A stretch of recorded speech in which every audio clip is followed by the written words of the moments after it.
할렐루야. 2025년 구정 설날 당일 새벽 기도회 우리 다 같이 사도신경 하심으로 시작하겠습니다. 나는 전능하신 아버지 하나님 천지의 창조주를 믿습니다. 나는 그의 유일하신 아들 우리 주 예수 그리스도를 믿습니다. 그는 성령으로 잉태되어 동정녀 마리아에게서 나시고 본디오 빌라도에게 고난을 받아 십자가에 못 박혀 죽으시고 장사된 지 사흘 만에 죽은 자 가운데서 다시 살아나셨으며 하늘에 오르시어 전능하신 아버지 하나님 우편에 앉아 계시다가 거기로부터 살아있는 자와 죽은 자를 심판하러 오십니다. 나는 성령을 믿으며 거룩한 공교회와 성도의 교제와 죄를 용서받는 것과 몸의 부활과 영생을 믿습니다. 아멘.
오늘 하나님께서 우리에게 주시는 말씀은 잠언 17장 1절 말씀 제가 봉독하겠습니다. 마른 떡 한 조각만 있고도 화목하는 것이 제육이 집에 가득하고도 다투는 것보다 나으니라. 아멘. 오늘 하나님께서 우리에게 주시는 말씀의 제목은 화목한 가정을 위한 길입니다.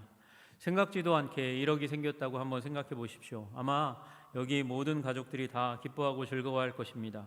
하지만 그 1억 원 때문에 가정이 화목하지 못하고 싸우고 또 불화하게 된다면 그 상황은 달라지게 될 것입니다.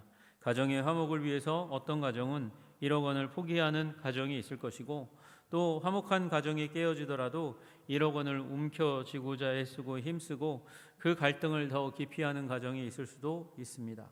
여러분의 가정이라면 어떻게 하시겠습니까? 여러분, 하나님이 원하시는 길을 선택하시는 여러분 되시기를 주님의 이름으로 축복합니다. 화목을 위해서 포기할 수 있는 은혜가 있는 가정이 되시기를 바랍니다. 그런데 명절에는 1억을 더하거나 빼지 않고도 스트레스가 임하는 시간이 될 수 있습니다. 불화하고 갈등이 심해질 수 있는 것이죠. 성인 여성 10명 중에서 9명이 명절을 준비하는 과정 가운데 명절 스트레스를 경험한다 하는 설문이 있었습니다. 우리 올해 지난 16일부터 19일까지 소형 주방 가전 브랜드인 닌자가 30세에서 54세 여성들 500명을 대상으로 설문조사한 결과 10명 중 9명이 스트레스 받는다는 것입니다. 준비 과정에서 너무 큰 스트레스를 받는데 이제 81.2%는 명절 이후에 신체적, 정신적인 피로까지도 그렇게 겪는다고 이야기하고 있습니다. 주요 스트레스의 원인으로는 장 보는 것 자체가 힘들고, 또 장 볼 때에 일어나는 경제적인 부담, 그것이 가장 힘들다. 한 70% 응답자들이 70%가 이에 대해서 응답했습니다. 또 요리하는 시간, 그 시간의 노동 강도 때문에 힘들다. 한 67%가 그렇게 응답했고요. 시간이 부족해서 압박을 받는다. 한 15% 정도가 그에 대답했습니다. 여러분, 사람들은 이 명절 때에 고통받고 또 힘들어하고 어려워합니다. 주부들만 그런 것은 아니죠. 우리 경희대학교의 정신과 교수인 김종우 교수는 스트레스는 누구에게나 있는 것이다. 스트레스 없는 사람은 죽은 사람밖에 없다. 그렇게 얘기합니다. 여러분, 우리 모두는 다 적당하게 스트레스를 받고요. 또 적당한 스트레스 때문에, 그 외부의 자극 때문에 경계하고 경각심을 가지고 건강한 삶을 유지할 수도 있습니다. 여러분, 우리 건강을 잘 지키기 위해서 하나님께서 우리에게 주신 정신적 부담, 스트레스를 오히려 생산적인 부분으로 이끌어갈 수 있는 여러분들 되시기를 주님의 이름으로 축복합니다. 문제는요, 이런 스트레스가 주부들뿐만 아니라 가장에게도 있고요. 그리고 자녀들에게도, 어른들에게도 함께 이제 주어진다는 것입니다. 오랫동안 보지 못했던 친지들이 만나고 가족들이 또 오랫동안 한 공간에 있으면서 이런 스트레스를 받다가 한마디 말 때문에 불이 붙어서 불화하게 되는 일들이 일어난다는 것입니다. 어른들이 젊은이들에게 하지 말아야 되는 말이 있습니다. 뭐뭐 했는데 라는, 과거에는 좋았었는데 지금은 안 좋다는 그런 유의 말은 하면 안 됩니다. 어릴 때는 참 예뻤는데, 어릴 때는 참 똑똑했는데 그런데 지금은 왜 이러니? 라고 얘기하는 말, 그런 말을 하면 마음에 상처를 입고 폭발하는 일이 일어납니다. 자존감에 상처를 받는 일이 일어나니까 그런 일들이 일어나는 것이죠. 비교하는 말, 옆집 누구네는 부모님 용돈 얼마 넣었다던데 하면서 말을 끝을 흐리면 나는 어떡하란 말인가, 지금 마음의 상처와 아픔을 겪게 되는 일이 일어나는 거죠. 또 벌써 가냐라는 말을 하면 안 된다고 그럽니다. 여러분, 며느리가 왔는데 며느리 입장에서는 이제 일 열심히 하고 또 이제 가야 될 때가 있고 또 자신의 친가에도 가야 되는데, 그런데 이제 오게 되면 오는 그 사람까지 끝까지 기다리고 더 기다리고 보내야 된다고 얘기하는 그런 일들로 말미암아서 상처가 심화되는 일들도 있습니다. 또 어느 대학 붙었니, 언제 결혼할 거니, 이런 말이 상처를 입히게 되고, 또 이미 대학이 결정됐는데, 그리고 그 말하는 화자의 자녀가 좋은 대학에 붙었을 경우에는 결국은 비아냥거리고 또 비교하는 말처럼 들리기 때문에, 그래서 이 취직에 대한 말, 대학에 대한 말도 상처를 입히게 된다는 것이죠. 좋은 일이 있으면 얘기하지 않아도 얘기할 텐데 괜히 긁어부스럼을 만드는 일을 하면 안 된다는 것입니다. 또 젊은 사람들도 부모님에게, 어른들에게 엄마는 몰라도 돼요, 아빠는 몰라도 돼요, 할아버지 몰라도 돼요, 할머니 몰라도 돼요 하는 말, 그 말은 소외감을 증폭시키기 때문에 그래서 부모님, 어른 세대에게 해서는 안 되는 말이라는 것이죠. 또 그리고 연로하신 어머니나 아버지, 할아버지, 할머니에게 가만히 앉아 계시기만 하면 돼요 라고 얘기하는 것 자체도 굉장히 인격적으로 무시하는 말이기 때문에 결코 하지 말아야 되는 말이라는 거죠. 물론 가만히 계세요, 편안히 계시면 다 알아서 합니다. 이 말은 편하게 하려고 하는, 부담을 덜려고 하는 말일 수도 있지만 이건 부모님이 능력 없는, 이제는 더 이상 신체적인 능력도 없는 분이라고 일축하는 말이기 때문에 그렇고요. 이렇게 말하는 순간 어른들은 나에게 지루하게 여기에 앉아 있기만 하라는 것인가? 그렇게 강요하는 것처럼 들리기 때문에 그렇습니다. 지루한 삶은 어디서 옵니까? 아무것도 하지 않는 삶에 오고, 그리고 아무것도 하지 않으면 결국은 수명을 단축하는 일들이 일어나는 것이죠. 그러니까 우리 말도 조심해야 됩니다. 우리 명절 그 기간 가운데 스트레스가 증폭될 수 있고, 뜻하지 않은 스트레스가 더해질 수도 있고, 또 말미암아서 말 한마디로 불화가 되는 일들도 있다는 것입니다. 여러분, 오늘 본문의 말씀이 무엇입니까? 오늘 본문의 말씀을 다시 한번 기억해 보십시오. 마른 떡 한 조각만 있고도 화목하는 것이 제육이 집에 가득하고도 다투는 것보다 낫다고 말씀하십니다. 여러분, 마른 떡과 제육이 비교되고 있고 한 조각과 가득함이 비교되고 있으며 또 화목과 다툼이 그 자리에 또 비교되고 있다는 사실을 우리는 보게 됩니다. 마른 떡은요, 습기가 전혀 없는 말라 비틀어진 유통기한이 지난 딱딱한 떡을 의미하는 것입니다. 맛없는 떡입니다. 이건 그것도 굉장히 적은 소량입니다. 그러니까 매우 가난한 처지라는 것을 보여줍니다. 그렇지만 화목합니다. 가난하지만 평안합니다. 가난하지만 행복합니다. 사이가 좋습니다. 반면에 제육은 산의 진미가 가득한 그런 가정을 의미하는 것이죠. 그것 가운데 제육은 가장 좋은 음식을 말하는 것입니다. 제육이 가득하답니다. 좋은 고기가 가득합니다. 떡 한 조각과는 비교가 되지 않는 차고 넘침과 부유가 있습니다. 마치 왕의 식탁과 같습니다. 끊임없이 나오는 음식물을 연상하게 합니다. 잔치집과 같습니다. 그런데 다툽니다. 관계가 비틀어져 있습니다. 싸웁니다. 여러분, 이 두 가정 중에 어떠한 것을 선택할 것이냐고 묻습니다.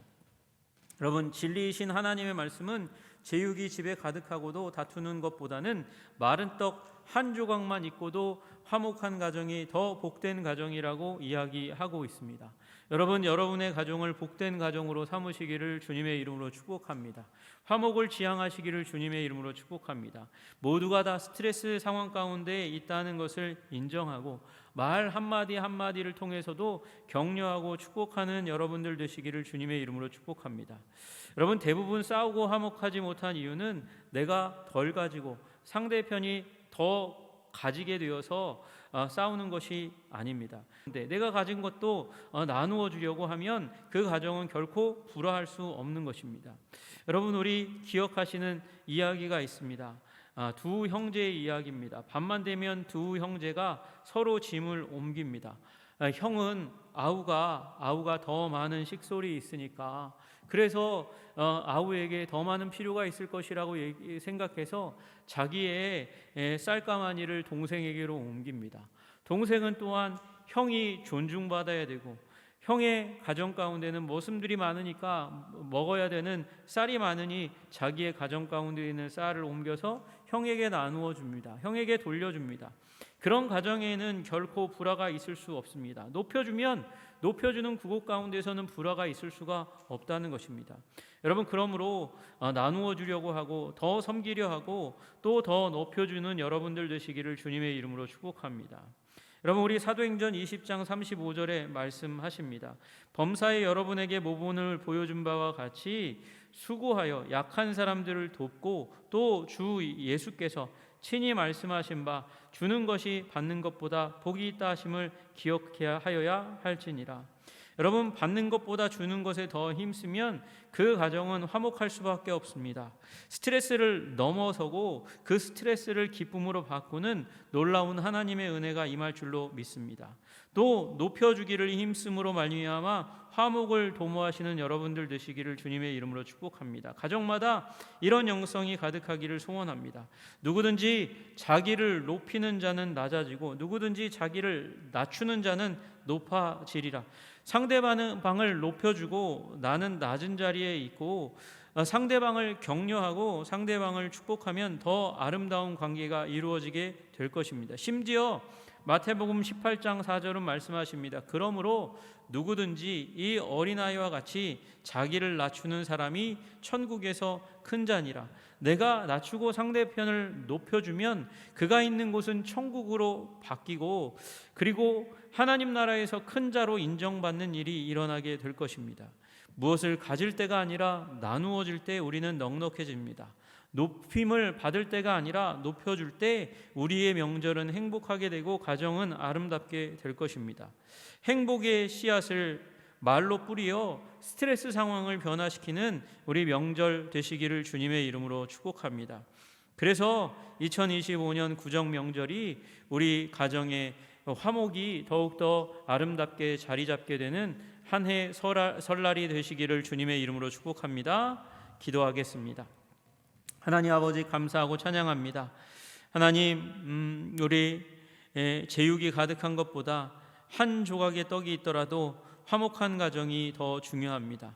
하나님, 그러므로 아버지, 제육이 가득하고 불화한 가정 되지 않게 해주시고, 하나님이 설날 가운데 음식이 많고 아버지 가진 것이 많다 할지라도 서로를 흠집내고 짓밟는 것으로 아버지 얼룩진 설날이 되지 않도록 도와주시고, 화목하고 사랑하고 축복하고 격려하고 기뻐하고 더 주려 하고 더 높이려 하는 우리 가정들이 다 될 수 있도록 주님 도와주시고 인도하여 주시옵소서. 말미암아 2025년 설날부터 시작해서 연말이 될 때까지 주님께서 주시는 아버지 기쁨 가득한 가정 되게 하여 주시고, 친지 가족의 아버지 그 아름다운 씨앗이 화목의 씨앗이 될 수 있도록 우리 모든 한성의 백성들을 주님께서 지켜 보호하여 주시옵소서. 예수님 이름 받들어 기도드리옵나이다. 아멘. 이 시간 우리 주님이 가르쳐 주신 기도로 마칩니다. 하늘에 계신 우리 아버지, 아버지의 이름을 거룩하게 하시며 아버지의 나라가 오게 하시며 아버지의 뜻이 하늘에서와 같이 땅에서도 이루어지게 하소서. 오늘 우리에게 일용할 양식을 주시고 우리가 우리에게 잘못한 사람을 용서하여 준 것 같이 우리 죄를 용서하여 주시고 우리를 시험에 빠지지 않게 하시고 악에서 구하소서. 나라와 권능과 영광이 영원히 아버지의 것입니다. 아멘. 우리 이 시간 기도할 때 우리 가정이 화목하고 아름다운 가정, 서로 높여주고 인정하는 가정이 될 수 있도록 우리 다 함께 축복하며 기도하며 나아갑니다. 기도하겠습니다. 주여